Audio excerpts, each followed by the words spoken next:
kita tetap harus sampaikan bahwa kalau ini kita kutip dari buku, dari novel, maka kita harus sebut, harus rasionalkan bahwa data ini dari data novel. Walaupun si penulisnya itu diambil berdasarkan riset sejarah yang sangat valid. Sago ID, jangan lupa subscribe dan nyalakan loncengnya.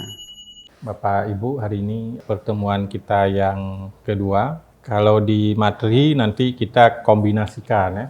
Kemarin kita sudah mulai di pertemuan pertama. Saya kira salah satu hal penting di pertemuan pertama kemarin itu adalah kegagalan kita biasanya di ini ya, di kita kadang-kadang berhasil di proses input tapi gagal kadang-kadang ketika mengelola proses output. Jadi kita bisa mampu merekam banyak hal di otak kita, tapi biasanya gagal ketika kita manajemeni mengeluarkan apa yang sudah kita rekam. Itu saya kira salah satu catatan penting di pertemuan pertama kemarin. Hari ini kita lompat ke untuk melihat ragam tulisan. Jadi kita lompat dua pertemuan, nanti pertemuan yang soal bagaimana mendayagunakan kekayaan kita nanti kita sambung di pertemuan ketiga. Jadi hari ini kita bahas yang punya pertemuan keempat dulu sebenarnya. Kenapa? Karena kita mungkin sebagian besar langsung berorientasi ke menulis inti. Jadi nanti bahan-bahan di pertemuan 3 dan 2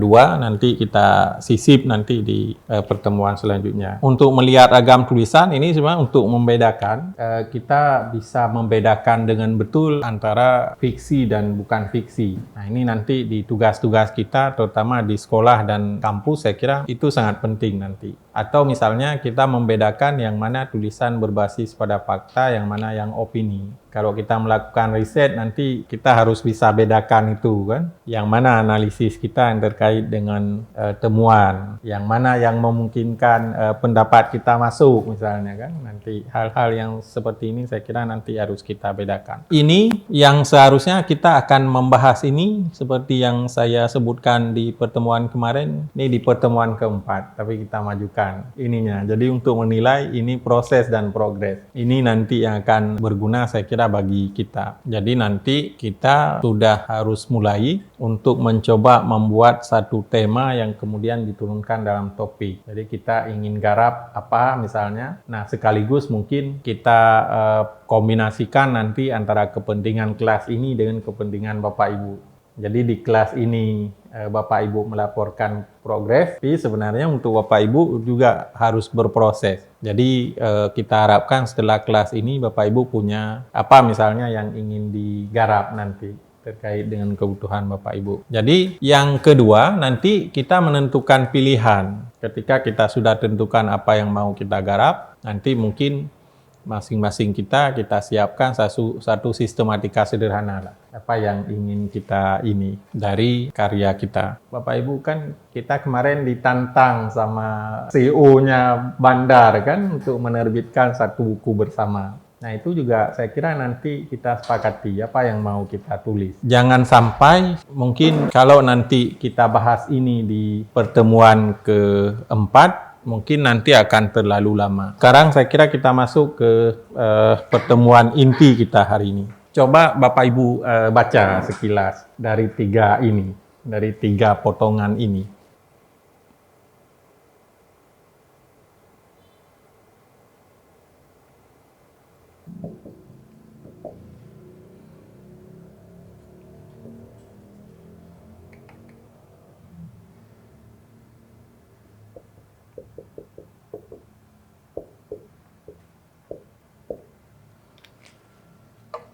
Sudah? Sudah sekilas sudah ya? Nah, kalau ada pertanyaan yang mana yang fiksi, yang terfiksi, yang mana? Ya? Ya, baik.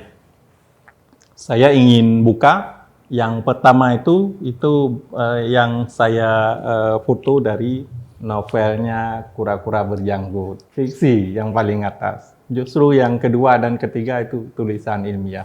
Yang kedua, ini tulisan saya ambil dari salah satu potret buku antropologi budaya. Yang ketiga, itu salah satu tulisan penting dari Jim Siegel. Pernah dengar ya? Pernah? Enggak? Tapi beda dikit ya. Pernah Pak? Jim Siegel? Belum? tulisan beliau itu meneliti untuk disertasi tentang masyarakat Bernun. Makanya beliau agak dekat dengan Tengku Abu Daud Breih dulu. Jadi judulnya, bukunya sudah ini, tapi ada salah satu bab yang diisi salah satu buku tentang Aceh. Saya ingin menggambarkan hari ini betapa tipis cara tulis orang.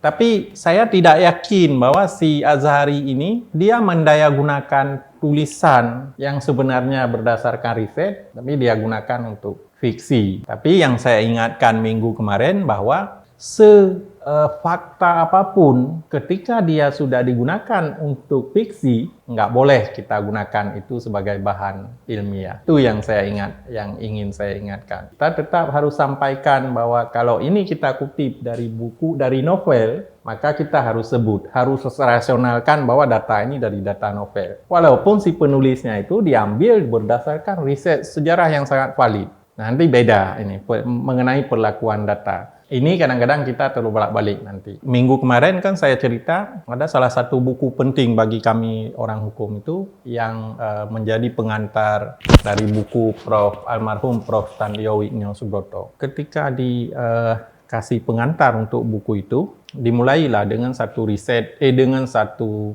potongan novel itu seorang pencuri roti yang kemarin saya cerita. Tapi dia cerita, Ifdal Kasim itu bercerita. Jadi maksudnya betapa tidak adilnya keadaan itu. Tapi dia kutip itu dari, bisa jadi penulis novel itu berdasarkan fakta. Tapi ketika dia sudah menjadi fiksi, hati-hati ketika kita gunakan data itu untuk tulisan kita yang ilmiah. Itu yang ingin saya ingatkan.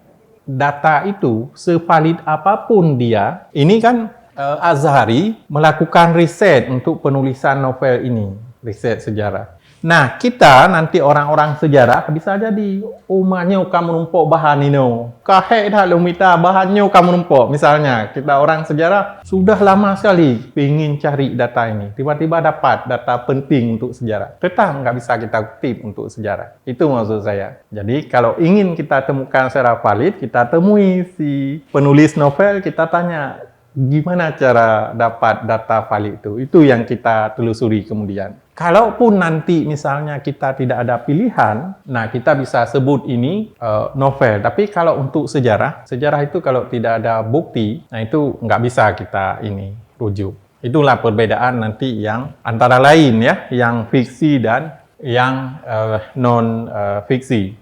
Kalau misalnya kita yakin bahwa legenda itu substansinya itu dari fakta, misalnya dari fakta, nah bahannya berarti fakta. Tapi kita jangan lupa bentuk yang tadi itu. Kalau bentuk legenda itu masuk dalam wilayah fiksi, maka sefakta apapun dia tetap akan jadi fiksi nanti. Nah itu yang kita harus bisa pilah-pilah nanti.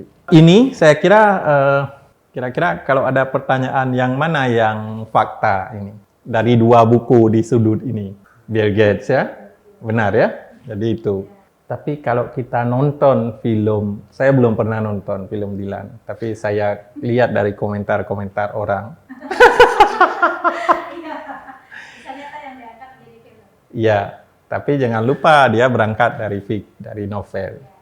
Jadi kalau film itu dibuat beranjak dari novel, maka sefakta apapun dia tetap fiksi. Itu nanti yang harus bisa kita pilah-pilah. Itu ya Bapak Ibu yang sangat penting saya kira. Ini kalau kita lihat secara garis besar yang mana masuk wilayah fiksi, yang mana yang masuk non-fiksi. Kalau yang fiksi itu termasuk nanti roman. Kemudian yang non-fiksi ada karya ilmiah, ada produk jurnalistik, ada tulisan-tulisan populer. Nah, nanti ini juga variannya sangat banyak. Karya ilmiah itu ada yang tugas akhir itu wajib bagi kita kan. Skripsi, tesis, disertasi itu wajib. Tugas akhir namanya dengan patron yang sudah ditentukan. Kemudian ada nanti laporan penelitian, ada nanti sekedar police brief itu yang dihasilkan oleh lembaga-lembaga, atau misalnya kita sampaikan makalah di event-event ilmiah. Kalau produk jurnalistik itu juga banyak. Walaupun di dalam produk jurnalistik nanti juga ada varian-varian tertentu untuk mengisi yang tulisan fiksi. Ada tulisan tulisan-tulisan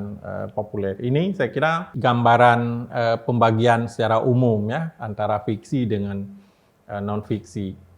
Ada satu hal yang disebut kalau di media, kalau sekarang kita lihat kolom opini. Kolom opini itu sebenarnya beranjak dari masing-masing kita penulis. Jadi kalau ada opini misalnya sebagian besar berisi kutipan, nah itu bukan lagi opini sebenarnya. Saya tak mulai dan nyoba opini, tapi sebagiannya itu kita kutip punya orang lain.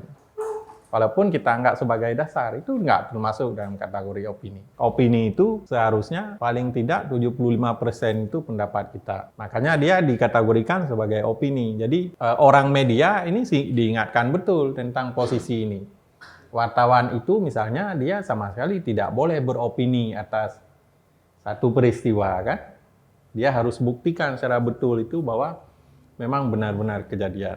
Nah, ini yang proses pembagian ini itu sangat penting bagi kita. Kalau di kampus, misalnya ya antara objektif dengan subjektif, kita itu benar-benar diingatkan. Mungkin kalau yang pengalaman sedang penelitian untuk tugas akhir, ini masuk dalam kategori fiksi. Kalau kita lihat dari arti di Kamus Besar Bahasa Indonesia itu, fiksi itu ada 3 makna. Jadi ada cerita rekaan, ada rekaan, khayalan, tidak berdasarkan kenyataan, ini sangat penting. Jadi dia memang tidak, ketika dia sudah menghasilkan sesuatu yang ini, itu dia bukan lagi diperlakukan sebagai kenyataan. Kemudian makna ketiga, pernyataan yang hanya berdasarkan khayalan atau pikiran.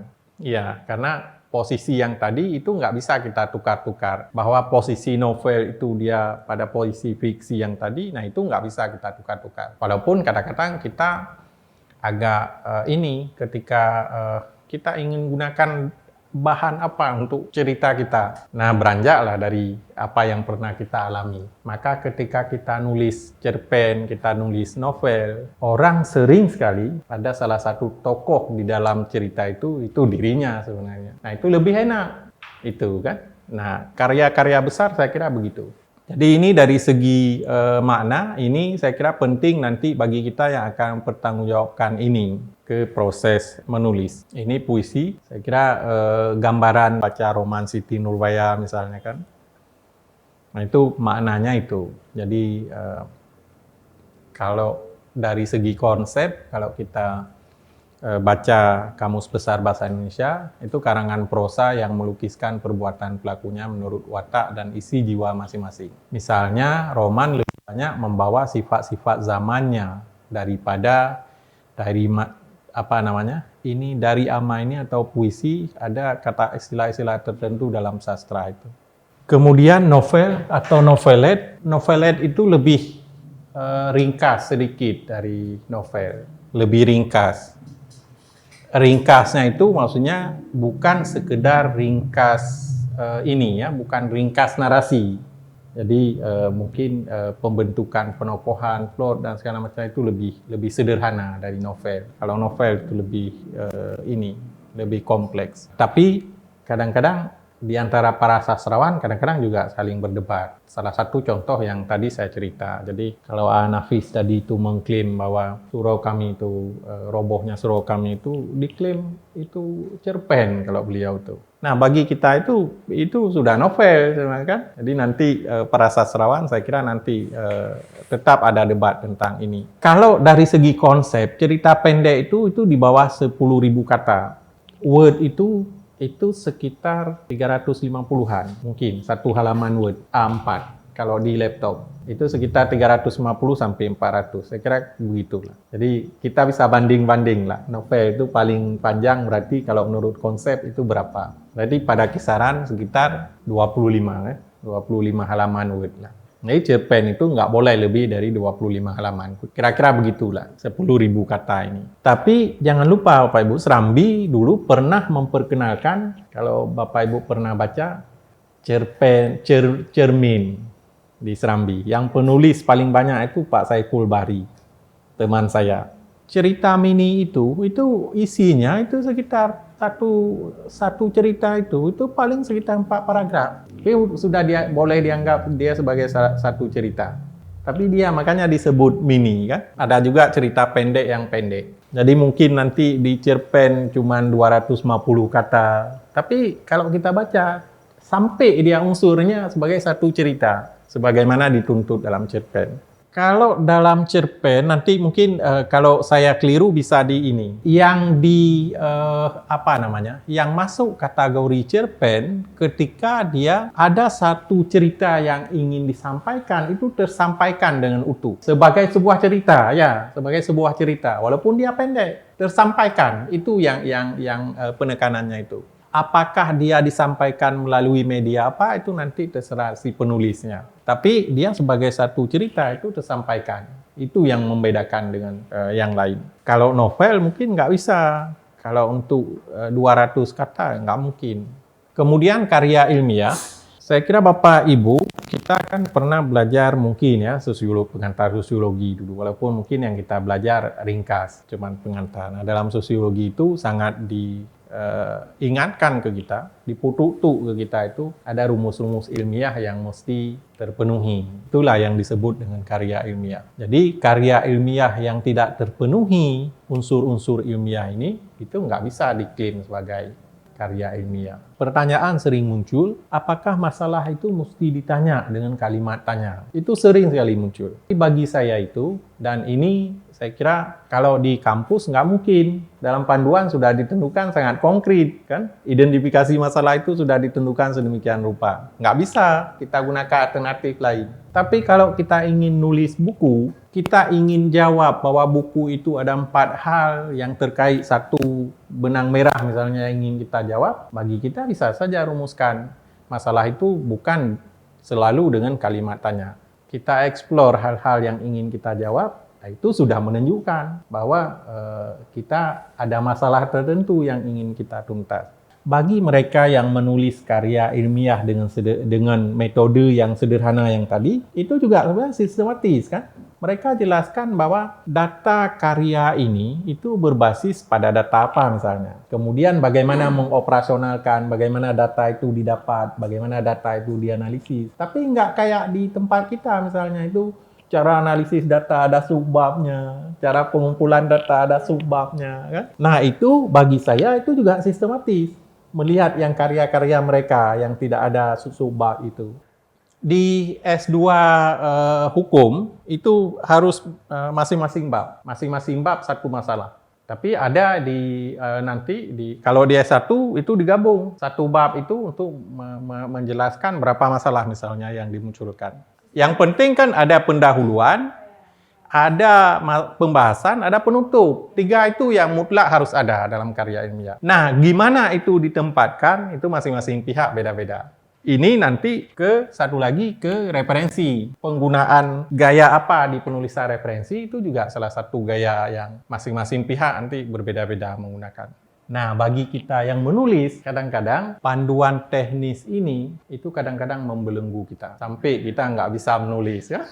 Maka saran saya, ketika kita menulis apapun, tinggalkan dulu. Kita akan pakai gaya apa. Tulis dulu. Nanti ketika sudah selesai, baru kita tertibkan. Ini mau saya pakai footnote atau body note. Bapak Ibu, kemudian ini produk jurnalistik. Saya kurang lebih, kalau selama ini yang beberapa kali saya kerja, berita saya pernah bekerja, kemudian opini sering, opini selama ini saya tulis, saya usahakan dalam 1 bulan itu ada 2 di Serambi. Kemudian surat pembaca di Serambi sudah tidak ada. Padahal koran-koran penting itu kan ruang publik, surat pembaca ini sebenarnya ruang publik. Media harus memberi lebih besar seharusnya ya. Kemudian pojok ini kalau di Serambi ada kita baca itu istilahnya itu. Kemudian foto-foto. Ada orang-orang yang dia tidak mampu menjelaskan dengan narasi. Kirim satu foto. Itu juga termasuk dalam kategori produk jurnalistik. Kalau esai di Serambi dulu pernah mau dihidupkan ketika kolom itu masih lebar sebelum kalau sekarang kan ukuran koran Serambi sudah kecil seperti koran pada umumnya sekarang. Di kolom halaman fase itu dulu ada satu kolom kecil tapi penulisnya wartawan, bukan umum. Di Tempo itu banyak menerima esai dari penulis luar. Maksudnya bukan si wartawan sendiri yang tulis. Tapi di koran-koran lain itu biasanya lebih banyak ditulis oleh orang dalam kalau esai. Kalau opini saja yang dibuka untuk orang luar. Kemudian ini menyangkut dengan tingkat kedalaman. Jadi karya ilmiah itu gimana kita perlakukan, nah itu akan terkait nanti dengan tujuan, dengan proses. Jadi karya ilmiah tugas akhir yang tadi itu sangat terkait dengan bagaimana kita meyakinkan, terutama kampus kan, yang menguji kita itu, termasuk dengan tugas akhir. Kalau persuasif, ada jenis-jenis tulisan tertentu yang menggunakan ininya, tapi yang banyak saya kira selama ini di sekeliling kita itu deskriptif. Itu yang paling banyak di tulisan kita. Malah ada kalau tulisan-tulisan yang beresiko, kita juga tidak mau ambil, memperdalam ini kita kan. Kita gambarkan aja apa adanya ya sudah. Kadang-kadang lebih banyak begitu. Jadi padahal dari sini itu juga sangat menentukan posisi karya sebenarnya. Jadi sejauh mana posisi si penulis itu sangat tergantung dari ini. Jadi apakah si penulis itu akan hebat atau tidak, bagaimana dia perlakukan karya dia itu terkait dengan posisi 4, pilihan dari salah satu dari 4 ini. Jadi ini kira-kira gambaran, paling tidak mungkin ya, Bapak Ibu pasti mungkin sudah punya apa namanya ya. Saya kira dari awal sudah bisa memisahkan, tapi anggap saja hari ini kita dalami, saling diskusi untuk melihat secara lebih jelas apa yang membedakan fiksi dan non-fiksi. Itu kira-kira Bapak Ibu nanti di pertemuan ketiga kita akan diskusikan beberapa hal yang terkait dengan manajemen kekuatan kita masing-masing. Jika video ini bermanfaat untuk Anda, silakan subscribe, like, dan nyalakan loncengnya.